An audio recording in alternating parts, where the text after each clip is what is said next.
Il y avait mon voisin dans le couloir et j'osais plus parler parce qu'il va vraiment me prendre pour un dingue.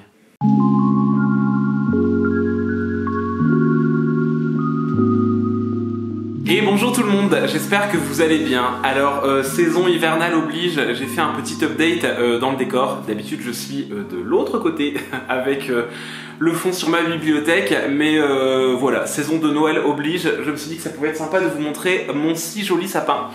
Enfin, moi je le trouve joli. Donc voilà, ce n'est pas un changement de décor définitif, mais c'est histoire de fêter la saison dignement. Alors, aujourd'hui on se retrouve pour une petite vidéo top flop de 2020. Souvent c'est une vidéo que je fais courant janvier, mais écoutez, là on arrive voilà, mi-fin décembre. J'aurai peut-être d'autres coups de cœur d'ici la fin de l'année, mais je me suis dit que c'était quand même le bon moment pour vous montrer ce que j'ai adoré cette année et ce que j'ai un peu moins aimé. Et avant de tourner cette vidéo, eh bien j'ai regardé ma vidéo top flop de 2019. Eh bien figurez-vous que l'année 2019 n'avait pas été très riche en nouvelles lectures. Je dis dans mon bilan que en 2019 j'ai lu un peu plus d'une quarantaine de livres, alors que là on est le 21 décembre 2020 et j'ai déjà à mon actif 75 livres lus. Donc pratiquement le double de ce que j'ai pu lire l'an passé.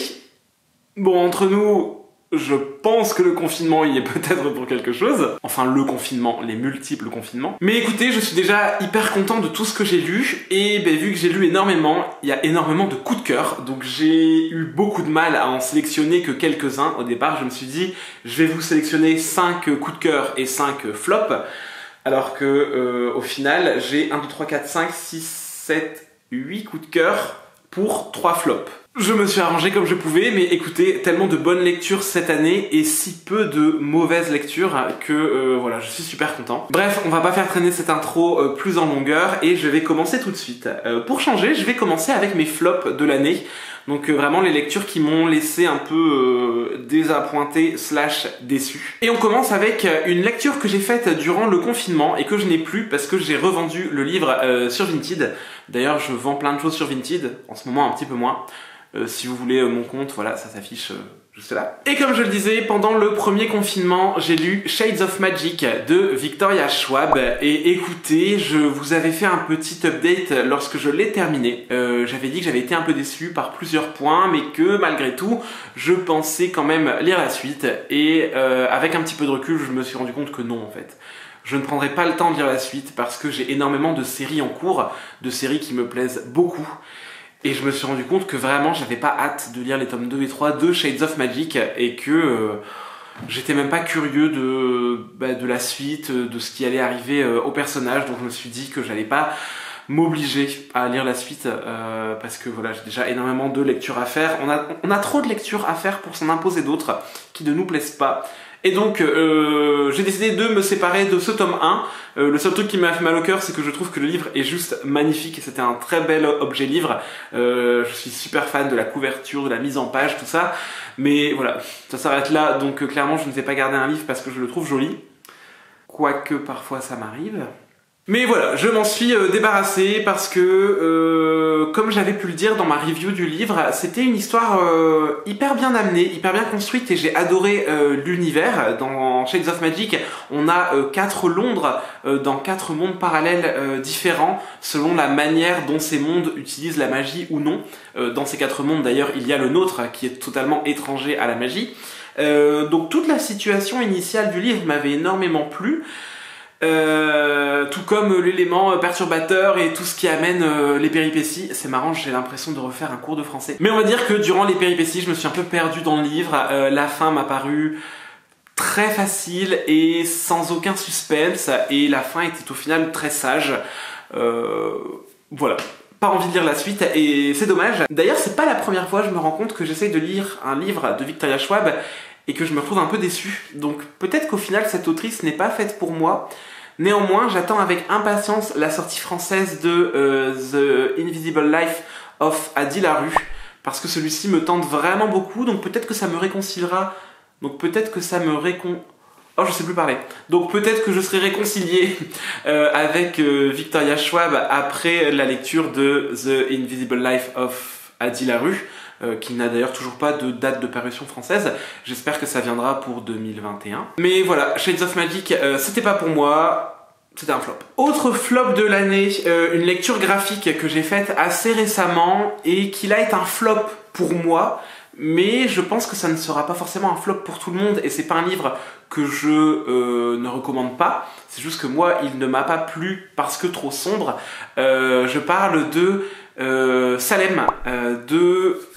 je ne sais plus l'auteur, il s'affichera quelque part, mais voilà, Les filles de Salem, c'est une BD que j'ai offert à une amie il y a un petit moment et qui me l'a prêté cette année pour que je la lise. Et bilan du truc, j'ai beaucoup aimé les dessins, c'était vraiment très beau et là-dessus j'ai vraiment rien à dire. Mais au niveau de l'histoire, c'était trop sombre. C'était trop sombre pour moi. Moi qui aime bien les choses justement un peu sombres et un peu profondes, là c'était vraiment trop. J'ai eu un énorme sentiment de malaise pendant toute ma lecture. Les filles de Salem, ça raconte les procès de Salem et comment est-ce qu'on a accusé à tort des jeunes filles de sorcellerie et comment est-ce qu'on les a tuées au final pour rien. C'est extrêmement violent, c'est extrêmement brut, c'est extrêmement sexiste. Et j'ai pas passé un bon moment de lecture. Et c'est vrai que j'aime bien les lectures un peu poignantes, qui vont me secouer, qui vont me faire réfléchir. Mais là, c'était vraiment un peu trop pour moi. C'était trop de violence, trop de bêtises humaines, trop de sexisme, trop de noirceur. Et je pense que c'est un livre qui peut plaire à beaucoup de gens parce que ça dénonce des choses qu'il faut dénoncer, ça dénonce des événements historiques. D'ailleurs, je ne sais pas si historiquement la BD est bien construite ou s'il y a énormément d'inventions. Ça, c'est une recherche que je n'ai pas faite, donc je ne suis pas capable de juger le livre là-dessus. Mais voilà, en soi, c'est un livre que j'ai trouvé trop noir et trop lourd pour moi, et je l'ai peut-être lu à une période où j'étais peut-être un peu triste. Je l'ai lu là en plein confinement, peur totale enfin voilà, on a tous passé un peu la même année je pense, et donc peut-être que c'était juste pas le genre de livre que j'aurais dû lire dans un contexte où de base je me sentais pas forcément bien. Donc voilà, pas une bonne lecture, je ne vous dis pas de ne pas le lire, mais soyez conscient de ce que vous allez lire si vous décidez de le lire. J'ai l'impression de faire des phrases pas très françaises. Donc voilà, c'était mon deuxième flop de l'année. Et sur le troisième flop de 2020, j'ai peur que tout le monde dislike cette vidéo et j'ai peur de me faire taper à la sortie de chez moi si je vous le dis, mais il faut que je vous le dise. Je n'ai pas aimé un livre que vous adorez tous. Allez, je vous le montre. J'ai pas aimé Le Sorceleur de Andrzej Sapkowski. Je sais pas, ça n'a pas pris. C'était dans ma liste des lire à livre absolument en 2020. Et en fait, en le lisant, il y a certaines nouvelles, parce que donc, je pense que vous le savez déjà, mais je vous le redis, Le Sorceleur, les 2 premiers tomes de la saga, ce sont des recueils de nouvelles, et après, on suit la quête du sorceleur, donc on est plus dans des romans plus traditionnels, quoi, au niveau de la narration. Là, dans le premier tome du Sorceleur, qui s'intitule donc Le Dernier Vœu, on a une accumulation de plusieurs courtes nouvelles, plusieurs courtes aventures du Sorceleur, qui nous présentent un peu l'univers global. En soi, c'était pas une mauvaise lecture. Il y a des nouvelles qui m'ont plu, il y a des nouvelles qui m'ont royalement fait chier. Et dans l'ensemble, j'ai trouvé que l'univers était intéressant, j'ai bien aimé le personnage de Geralt, même si je l'ai trouvé très robotique. Après, je pense que c'est sa condition de sorceleur qui fait ça. Mais voilà, je l'ai pas trouvé très sentimental et pas très humain. Au final, il a plus énormément de choses d'humain, je pense. Si ça se trouve, je dis plein de bêtises et vous allez tous m'insulter. Mais voilà, j'ai pas passé le meilleur moment de lecture de ma vie en le lisant. Quand je l'ai eu terminé, je me suis dit bon, je lui donnerai peut-être sa chance et j'essayerai de lire la suite. Et en fait, j'arrive pas à me dire que je vais lire la suite parce que le tome 2, c'est encore un recueil de nouvelles et c'est peut-être le format nouvelle qui me pose problème. Sauf que j'ai pas envie de me lancer dans le tome 3 sans avoir lu le tome 2 parce que voilà, par exemple, ces nouvelles-là, elles m'ont quand même bien aidé à entrevoir et à comprendre un minimum l'univers du sorceleur et voilà, s'il y a un ordre de lecture, c'est pas pour rien. Et j'imagine que je vais passer à côté de quelque chose si je zappe le tome 2. Mais voilà, j'ai un peu la flemme de me relancer dans des nouvelles et j'ai peur que ça prenne juste pas sur moi. Donc voilà, je ne vais pas me débarrasser de ce tome 1, je vais quand même le garder. Peut-être qu'en 2021, je me dirai, allez, je lui donne sa chance et j'essaye le tome 2, mais c'est vrai que là, pour l'instant, c'est pas trop à l'ordre du jour. Mais voilà, quand j'ai pris un peu de recul sur mes lectures de l'année et que j'ai regardé tout ce que j'avais lu, je me suis quand même rendu compte que voilà, ce tome 1 du Sorceleur faisait vraiment beaucoup plus partie du bas que du haut de la liste. C'est dommage, je pense qu'on ne peut pas tous aimer les mêmes sagas et les mêmes choses, et au final c'est tant mieux parce qu'on se ferait chier sinon. Mais voilà, le Sorceleur, c'est peut-être pas pour moi, je ne sais pas si je lui donnerai sa chance pour la suite, on verra bien. J'ai l'impression qu'il y a une tâche sur mon objectif. Bon, et on va s'arrêter là pour les flops, et on va plutôt maintenant s'intéresser au top, genre les meilleures lectures de l'année, le top du top, le best du best. Dans le lot, j'ai réussi à isoler 5 romans et 3 lectures graphiques. Je vous avoue que ça a été très dur parce qu'il y a plein d'autres livres que j'ai adoré cette année, mais je me suis dit je vais pas non plus vous montrer tout ce que j'ai lu, donc j'ai essayé de me concentrer sur ce qui m'a le plus ému, ce qui m'a le plus impacté, ce qui m'a le plus plu, et on va commencer tout de suite avec une lecture dont je vous ai déjà énormément parlé, parce que c'est une lecture que j'ai commencée fin 2019, donc décembre 2019, et que j'ai terminée début janvier 2020. Néanmoins, ça reste ma meilleure lecture de l'année, voire ma meilleure lecture de la décennie, et je ne sais pas si un jour je relirai quelque chose qui me plaira autant. De toute manière, c'est juste devenu mon livre préféré ever, donc voilà. Je vous le remontre pour la forme, mais définitivement, Vita Nostra a été ma meilleure lecture de 2020, enfin de fin 2019, début 2020. Voilà, c'était sublime, c'était génial. Ça m'a impacté et ça m'impacte encore et j'y pense encore très régulièrement et j'ai vraiment très hâte de le relire parce que c'est vraiment un livre que je vais relire, et j'ai aussi très hâte de voir le tome 2 sortir, alors qui ne sera pas la suite, hein, j'avais déjà eu l'occasion de vous en parler, mais Vita Nostra c'est un triptyque, donc ça sera 3 livres, mais 3 livres qu'on peut lire complètement séparément, qui ne parleront pas des mêmes personnages, qui ne parleront pas des mêmes thématiques, et au final la seule thématique commune à ces 3 ouvrages, ce sera eh bien, leurs auteurs et autrices, qui sont Marina et Sergei Diatchenko, et le thème de la métamorphose, parce qu'en gros c'est le triptyque de la métamorphose, c'est le nom de l'œuvre dont Vita Nostra est le premier tome. Normalement le tome 2 devrait sortir en 2021 chez La Talente, mais voilà, ce premier tome était absolument incroyable, il m'a touché, il m'a retourné. Je vais pas en parler trop longtemps, si vous avez envie d'en savoir plus sur ce roman, je vous invite à aller dans le petit i qui est là, je pense que le petit i est juste là, et vous pourrez aller voir eh bien, la vidéo que j'ai tournée après avoir terminé Vita Nostra. On continue avec une autre lecture que j'ai faite en début d'année, qui est un court roman que j'ai adoré, qui m'a permis de découvrir une autrice que je ne connaissais que de nom, que je connaissais grâce à Pepper Palace, et il s'agit de Daphné du Maurier pour le roman Ma cousine Rachel.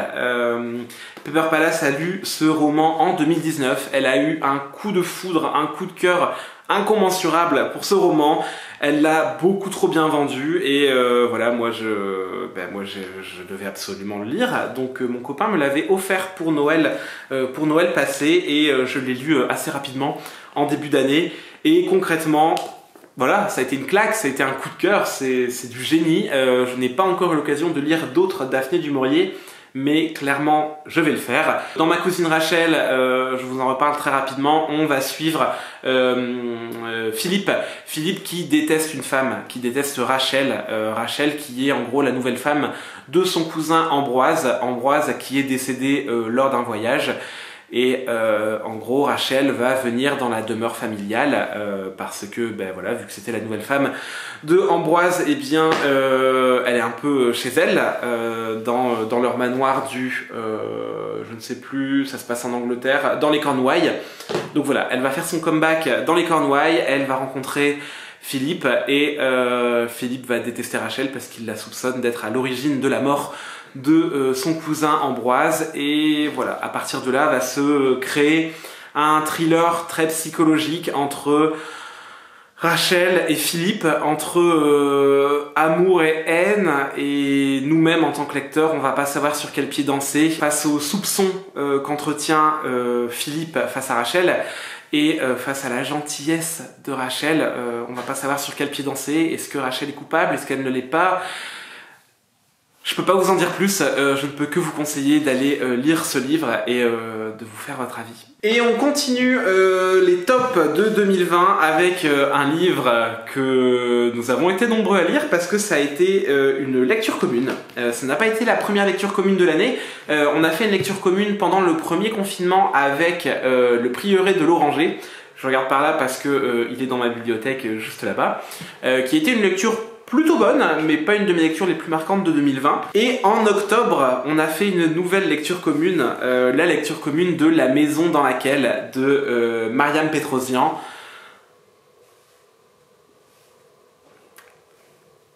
Voilà, je ne sais pas quoi dire. Quelle expérience que ça a été. Je vous en ai reparlé il n'y a pas très longtemps dans une autre vidéo où je vous disais que j'avais pas fait de vidéo justement sur La maison dans laquelle parce que ça a été une expérience de lecture extrêmement forte pour moi et extrêmement personnelle. Alors comme je le disais, ça a été très agréable de la partager dans le cadre d'une lecture commune, mais a posteriori, maintenant que je l'ai terminée, j'ai beaucoup de mal à en parler et ça fait partie un peu de cette lecture entre guillemets personnelle, jardin secret. Et voilà, ça m'a impacté, ça m'a vraiment laissé une marque et c'est un livre que je relirai dans ma vie. Clairement, je ne le relirai pas tout de suite parce que ça fait 1100 pages, c'est assez lourd, c'est un livre qu'il faut digérer, hein. C'est un livre qui est très frustrant et en même temps très émotionnel. C'est un livre qui m'a fait pester, c'est un livre qui m'a fait rire, c'est un livre qui m'a fait pleurer. Je suis passé par plein d'émotions, j'ai l'impression d'avoir vécu dans cette maison pendant un mois de lecture qui a été très très fort. Et voilà, ça m'a beaucoup plu, mais j'ai beaucoup de mal à en parler. Je vous invite juste à aller le lire et à vous faire votre propre opinion. Je vous invite à ramener vos valises dans la maison et à y passer voilà, un séjour qui sera peut-être bénéfique ou peut-être pas, parce que je sais qu'il y a quand même certaines personnes qui n'ont pas forcément apprécié leur lecture, mais voilà, pour moi ça a été une lecture marquante, une lecture coup de cœur. Et je pense que pour qu'un livre nous marque autant, c'est que ça ne peut être qu'un bon livre et voilà, je vous le recommande chaudement. Et on continue avec donc ce quatrième coup de cœur qui a un beau pavé, et il s'agit du livre des radieux, partie 1 de Brandon Sanderson, qui est donc le tome 2 des archives de Rochard. Pareil, je sais pas quoi dire, dans mes objectifs lecture pour 2020, il y avait le tome 1 partie 2, donc La Voix des Rois 2, de Brandon Sanderson. Je l'ai lu et j'ai juste adoré, c'était génial, c'était encore mieux que La Voix des Rois partie 1. Et quelques mois après, je me suis lancé dans le livre des radieux partie 1, qui est vraiment énorme. Genre, ça me faisait trop peur. Je me suis dit, mais jamais je vais réussir à le lire d'un coup, parce que c'est trop gros, ça fait 850 pages, quoi. Et je l'ai bouffé à une vitesse de dingue, et c'était juste trop bien. C'était juste trop bien. Et ça se confirme que les archives de Rochard, c'est juste ma saga de fantasy préférée au monde, du moins pour l'instant, parce que ce tome 2 partie 1 était génial, il était dingue, et je peux pas trop vous en parler parce que je risque de vous spoiler plein de choses, mais c'était juste génial. Et en ce moment d'ailleurs, je suis en plein dans la lecture du livre des radieux partie 2, et je me régale, genre c'est toujours aussi bien, c'est toujours aussi haletant. C'est comme une drogue, vraiment, genre quand vous le posez, vous dites juste ah là là, vivement que je le reprenne parce que c'est juste trop bien. D'ailleurs, dès que j'aurai fini de filmer cette vidéo, je vais aller me mettre sous la couette et je vais aller continuer ma lecture parce que je n'en peux plus, trop de suspense. Et on termine ces coups de cœur romanesques avec un dernier roman, pareil, que j'ai adoré, qui a été un coup de cœur, mais un coup de cœur de douceur et d'espoir et de feel good, et c'est bien sûr Anne de Green Gables de Lucy Maud Montgomery. Je vais pas trop en parler parce que j'en ai parlé il y a vraiment pas très longtemps sur la chaîne, mais voilà, Anne de Green Gables qui nous raconte l'histoire de Anne qui est une jeune orpheline qui va être adoptée par des adelphes. Ceux qui ont vu ma vidéo comprendront pourquoi j'utilise ce mot. Voilà, qui va être adopté par ce frère et cette sœur qui vivent dans une ferme et qui vont prendre soin de Anne et la voir grandir. Et voilà, c'était trop bien, c'était une lecture doudou, une lecture feel good. J'ai vraiment adoré ça et j'ai très hâte que le tome 2 sorte. Il est normalement prévu pour le mois de février 2021. Et autant vous dire que le jour même de sa sortie, eh bien, il sera dans mes mains et je me ferai un plaisir de le lire dès qu'il sortira. Et avant de terminer, je vais vous montrer 3 coups de cœur graphiques de l'année. Ça a été compliqué parce que j'ai fait énormément de lectures graphiques en 2020 et énormément de lectures que j'ai adorées. Ça a été compliqué d'en sélectionner 3, mais voilà, j'ai réussi à faire cette petite sélection. Je vais vous les montrer assez rapidement parce que ce sont des lectures pareilles dont je vous ai déjà pas mal parlé dans l'année, mais je vous les remontre. La première a été Journal de ma solitude de Kabi Nagata qui a été publié chez Pika Graphics. Ça nous raconte l'histoire d'une mangaka qui n'est pas très heureuse dans sa vie, qui a des problèmes relationnels, des problèmes de solitude, des problèmes avec sa sexualité, des problèmes avec l'alcool, des problèmes avec sa famille. Vraiment, elle a énormément de problèmes. Et elle raconte ça d'une manière à la fois très drôle et à la fois très touchante. C'est plein de pudeur et en même temps, c'est sans artifice. Et voilà, c'est hyper poignant. Moi, ça m'a serré le cœur.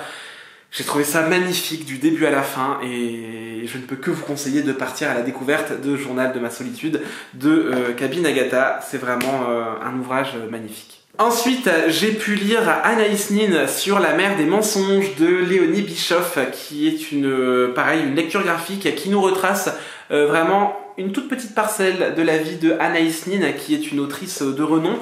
Ça va nous raconter les quelques années où elle a vécu à Paris et où elle a rencontré Henry Miller et sa femme June. Et voilà, c'est un court récit de vie, mais c'est très beau, c'est très touchant, le dessin est sublime, et moi ça m'a permis de découvrir un peu Anaïs Nin, qui est une femme que j'ai toujours voulu découvrir, mais voilà, je m'étais jamais lancé. Ces journaux intimes m'intimidaient un petit peu et je savais pas trop comment c'est ça, et au final j'ai trouvé que la découvrir par le biais de cette lecture graphique, c'était vraiment un très bon moyen.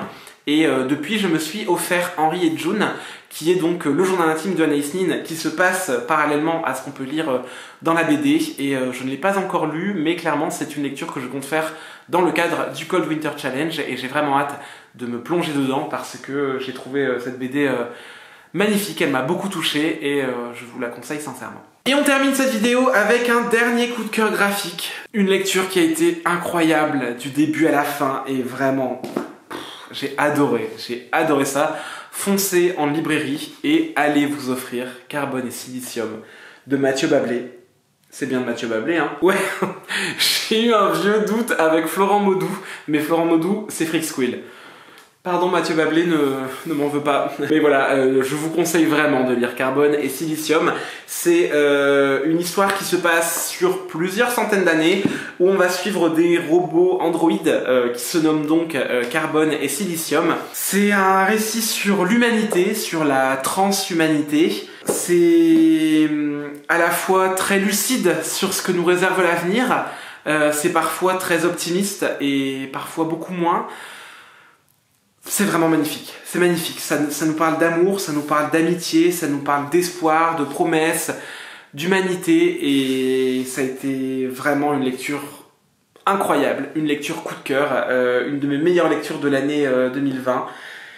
Voilà, je vous invite vraiment à découvrir Carbone et Silicium, vous ne serez vraiment pas déçus. Et voilà, c'est donc tout pour ces coups de cœur. J'aurais pu en rajouter plein d'autres, hein, parce que cette année j'ai découvert Adrien Thomas avec Vaisseau d'Arcane, j'ai découvert Hubert avec Podom. J'ai fait vraiment trop de bonnes lectures, mais il y a un moment où il faut sélectionner et il faut choisir. C'est vraiment le top du top de mon année 2020 que je vous ai montré. J'espère que cette vidéo elle vous aura donné des idées et des envies de lecture. Et j'espère sincèrement que 2021 déjà de base sera mieux que 2020. En même temps, on peut difficilement faire pire, mais je préfère pas trop m'avancer parce qu'on sait jamais. Mais j'espère surtout que je ferai d'aussi belles lectures qu'en 2020 parce que vraiment, si 2020 a été compliqué d'un point de vue humain, hein, et je pense que c'est une année qui a été très compliquée pour nous tous, d'un point de vue littéraire, ça a été une année hyper riche, du moins pour moi. Ça a été une année où j'ai eu plein de coups de cœur, où j'ai repris le temps de lire, parce qu'en 2019, j'étais un peu moins calé lecture, et je me mettais un peu plus la pression, et au final, cette année, j'ai été hyper chill dans mes lectures et ça m'a permis de lire 75 livres, voire plus, parce que l'année n'est pas terminée et voilà, tellement de coups de cœur, tellement de belles lectures, j'ai hâte de voir ce que 2021 me réserve. Bon, sur ce, j'espère vraiment que cette vidéo vous a plu. Moi, ça m'a fait super plaisir de la tourner. Comme d'habitude, je vous souhaite de très belles lectures. Je vous souhaite aussi un très beau Noël, parce que je pense qu'il n'y a pas d'autres vidéos qui sortiront avant Noël. Et voilà, je vous souhaite le meilleur. Profitez de vos proches, restez prudents. Je vous fais des bisous en respectant les gestes barrières et je vous dis à très bientôt dans une prochaine vidéo. Ciao.